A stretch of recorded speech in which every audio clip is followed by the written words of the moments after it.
Welcome to The Explainer. I am so excited you're here today because, well, we're going to take an eye-opening look into something you do literally every single day, probably without giving it a second thought, the mechanics of human speech. We're going to explore this invisible choreography happening right now in your mouth and throat, and we'll decode the incredible science of exactly how we produce and categorize sound. It is such a fascinating journey, so let's just dive right in. We have to start with a frustration I know we all share. Seriously, why is English spelling so incredibly unreliable? When you look at the standard alphabet, it honestly fails miserably at capturing the actual sounds coming out of our mouths. Think about it. Our standard spelling, the way we write things down, is incredibly conservative. It's super slow to change. Meanwhile, the actual sounds of our language are constantly shifting and evolving over time. And because of this massive mismatch, letters end up representing sounds in a highly intricate and, honestly, pretty confusing way. Okay, let's dive into this. Consider the sound we call the schwa. It's that really short, unstressed sound. Now in English, you can write this identical sound using basically any vowel letter. No way, right? But look at the words. You have the A in about, the E in believe, the I in compatible, the O in oblige, and the U in circus. To your ear, the vowel sound is exactly the same, yet our written alphabet uses 5 completely different letters to represent it. It's total chaos. So what does this all mean? Well, the absolutely crucial point here is understanding the difference between two foundational concepts in linguistics, phonetics and phonology. Phonetics is the study of the actual physical sounds of human languages. It's the raw mechanics, how the sounds are produced by your body and perceived by your ear. From a phonetic point of view, every single time you speak, you're making slightly different sounds based on emphasis, loudness, or the words around them. Phonology, on the other hand, is the study of sound systems. It's how your brain groups all of those infinite physical variations into a specific set of abstract, distinct mental categories. Now, if that sounds a little abstract, think of it through this brilliant musical analogy. Imagine a violin string. You can slide your finger up and down that string to produce an infinite continuum of pitches, right? That raw, continuous sound space, that's phonetics. But phonology is like a piano. The piano only has 88 discrete keys. You can press a key harder or softer, but the fundamental category of that note is locked in. Well, your brain does the exact same thing with language.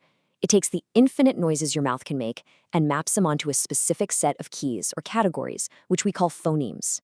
And what's truly wild is just how limited those keys actually are across the entire human species. I mean, while the human vocal tract is capable of producing absolutely countless different noises, the absolute upper limit of distinct phonemes, the actual building blocks of sound utilized across all human languages combined, is surprisingly just around 120.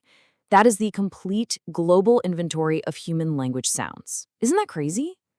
To bring that data a bit closer to home, the English language relies on a mere 40 of these phonemes. Just 40 distinct sound categories are used to construct our entire, vast, complicated vocabulary. It really highlights the incredible efficiency of human language. We take this tiny set of building blocks and just arrange them to express literally any thought imaginable. So because standard alphabets are so incredibly messy, and because linguists really needed a way to accurately talk about these specific 120 phonemes, they created a universal solution. Enter the International Phonetic Alphabet, or the IPA. The IPA is this brilliant international standard designed to completely bypass the chaos of standard spelling and give an accurate, uniform written transcription of sounds for all languages. With the IPA, one symbol equals one exact sound, every single time, no matter what language you're analyzing. It's a real game changer. Now, to really understand the IPA, we have to look at the human mouth as a highly tuned instrument. Actually, right now, as you're listening, just notice where your tongue and lips are resting. Sounds are produced in the vocal tract as air flows through the mouth and nose. And this airflow is manipulated by articulators. You have some active ones, like your tongue and lips, which move around, and then you have passive ones, like your upper teeth or your hard palate, which stay totally still to provide a surface for the active articulators to work against.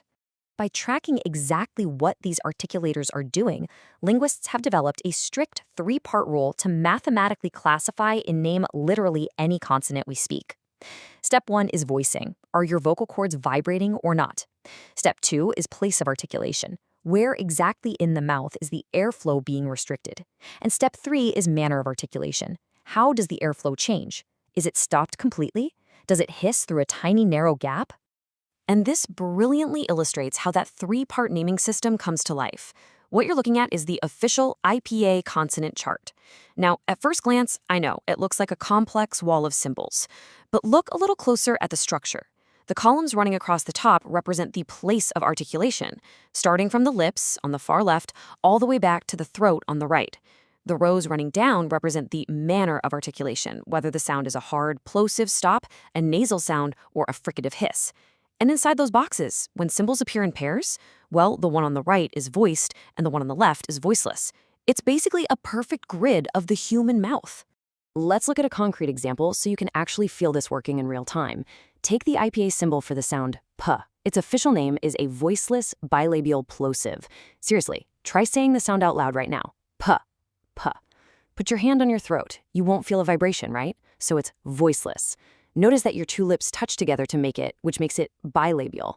And finally, notice how the air is completely stopped and then suddenly released in a tiny burst. That makes it a plosive. Stop. Voiceless, bilabial, plosive. Boom, you just mapped your own articulators. Let's move to and see how this builds when we talk about the other half of our alphabet. Vowels are fundamentally different from consonants. While consonants rely on blocking or constricting the air, vowels are sounds produced with no major constriction of airflow in the vocal tract. When you speak a vowel, the air just flows freely. Your tongue and mouth simply change shape to create a totally different resonating chamber. It's very much like changing the shape of a hollow acoustic instrument to alter its tone. Now, because there is no hard contact or blockage, we need a different set of rules to map out vowels. It's actually a four-part system. First is height. Basically, how high or low is your tongue in your mouth? Second is place. Is your tongue pushed forward toward your teeth, or is it pulled back toward your throat?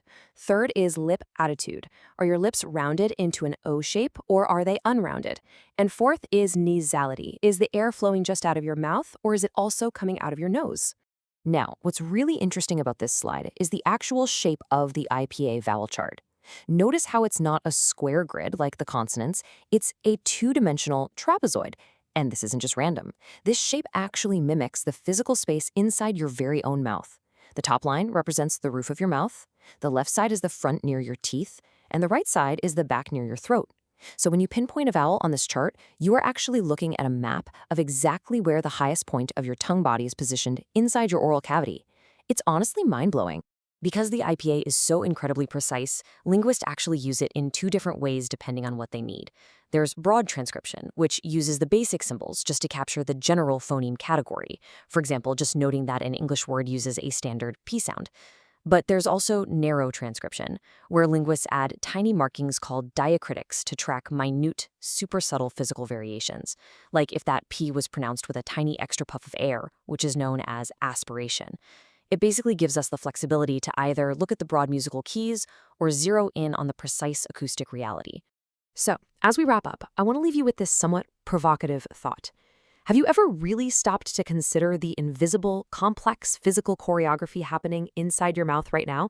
I mean, every time you speak a single word, you are instantly calculating voicing, place, manner, tongue height, and lip rounding.